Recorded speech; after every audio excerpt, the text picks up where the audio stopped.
Back to news. గతేడాది కేంద్రం రద్దు చేసిన పెద్ద నోట్లను ఇంకా లెక్కిస్తూనే ఉన్నామన్న ఆర్బీఐ గవర్నర్ ఊర్జిత్ పటేల్ వ్యాఖ్యలపై కాంగ్రెస్ పార్టీ వ్యంగ్యంగా స్పందించింది. కేంద్ర ప్రభుత్వం మంచి లెక్కల టీచర్ కోసం వెదుగుతోందని, ఆసక్తి ఉన్నవారు వీలైనంత తొందరగా పీఎంఓకు దరఖాస్తు చేసుకోవాలన్నారు ఏఐసీసీ ఉపాధ్యక్షుడు రాహుల్ గాంధీ.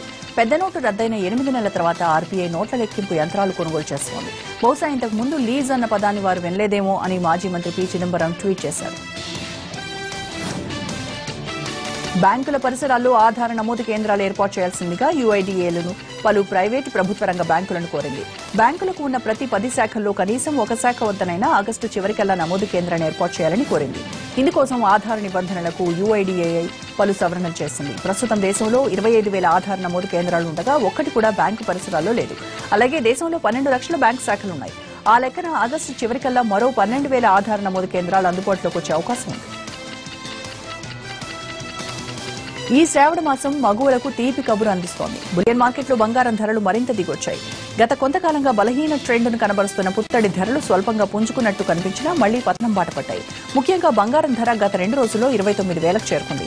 అంతర్జాతీయంగా నెలకొన్న ప్రతికూల ధోరణి, రీటైల్ వ్యాపారుల నుంచి తగ్గిన డిమాండ్తో ప్రస్తుతం బంగారం ధర 28,860 ఉంది. గ్లోబల్ కరెన్సీలతో పోలిస్తే డాలర్ బలపడటం, అంతర్జాతీయ స్టాక్స్ పెరగడంతో దేశీయ మార్కెట్లో డిమాండ్ క్షీణించిందని మార్కెట్ నిపుణులు చెబుతున్నారు.